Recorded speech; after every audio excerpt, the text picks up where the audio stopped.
আজ বানাবো গ্রীষ্মকালীন চিকেনের কারি। চিকেন কারি বানানোর জন্য চিকেনটাকে খুব ভালো করে ধুয়ে নিয়ে আমি দই মাখিয়ে দেব।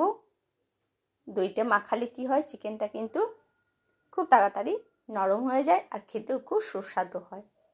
সেই জন্য হলুদ, কাশ্মীরি লঙ্কা, সর্ষের তেল আর নুন আর দই তো আছেই, সেইটা দিয়ে আমি খুব ভালো করে মাংসটাকে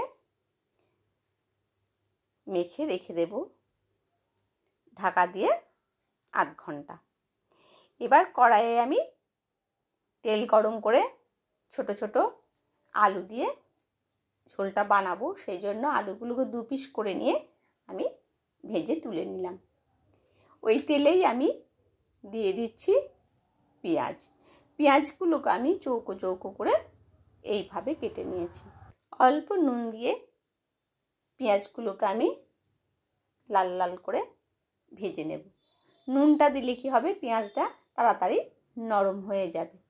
এবার আমি দিয়ে দিচ্ছি আদা, রসুন আর দিয়েছি 2টো কাঁচা লঙ্কা। আদা রসুনটা খুব ভালো করে ভেজে নিলাম যাতে আর গন্ধটা না থাকে। এবার আমি মাখিয়ে রাখা মাংসটা দিয়ে দিচ্ছি। এবার আদা, রসুন, পেঁয়াজের সাথে খুব ভালো করে মাংসটাকে কিন্তু আমি ফ্রাই করতে থাকবো। খুব ভালো করে নাড়তে থাকতে হবে, কারণ যাতে নিচেতে লেগে না যায়। এইভাবে ওপর নিচ করে খুব ভালো করে নাড়তে নাড়তেই ওর জল বেরিয়ে যাবে, সেই জন্য ওটাকে ভালো করে ভেজে নিচ্ছি। এবার দিয়ে দিলাম জিরে গুঁড়ো আর হলুদ গুঁড়ো, আর অল্প পরিমাণে দিয়ে দেব কাশ্মীরি লঙ্কার গুঁড়ো। খুব ভালো করে আবার নেড়ে চেড়ে ওপর থেকে দিয়ে দেব কাঁচা লঙ্কা।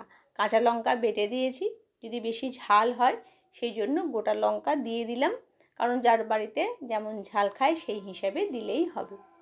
আর টমেটোটাকে আমি পেস্ট করে রেখেছিলাম, টমেটো পেস্টটা দিয়ে দিলাম।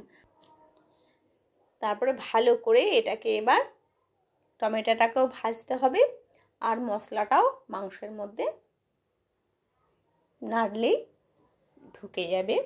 আর মাংসই হলো যত নাড়বে ততই কিন্তু এর স্বাদ দ্বিগুণ হবে।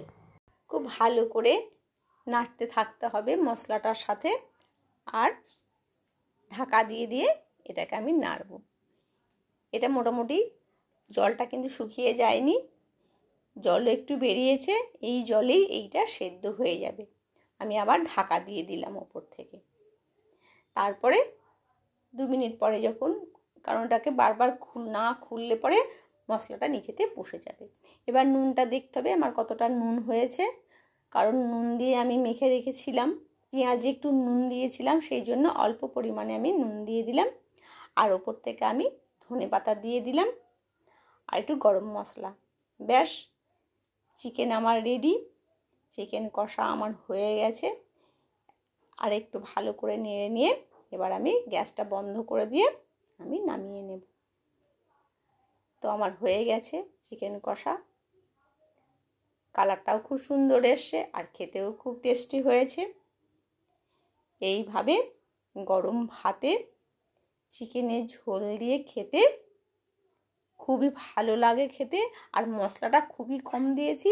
এই গরমকালে বেশি মশলা দিয়ে না রান্না করাই ভালো। আগে তো বাঙালি মাছে ভাতে খেত, এখন মানুষের চিকেন না হলে চলে না। বাচ্চারা তো এখন মটনও খায় না, মাছ তো ওরা খেতেই চায় না, সেই জন্য এখন বেশিরভাগই সব চিকেন। তো এইভাবে অল্প পরিমাণে লেবু দিয়ে চিকেনটা খেতে ভীষণই ভালো লাগে। অবশ্যই এইভাবে গরমকালে সবাইকেই পাতলা ঝোল বানিয়ে খাওয়াটাই ঠিক আছে। ঘরে সবসময় বেশি তেল মশলা দিয়ে না রান্না করাই ভালো। বাইরেতে আমরা তেল মশলাওয়ালা দোকানের খাবার খেয়েই থাকি। ভালো থাকবেন, সুস্থ থাকবেন। দেখা হবে আবার পরবর্তী কোনো ভিডিওতে।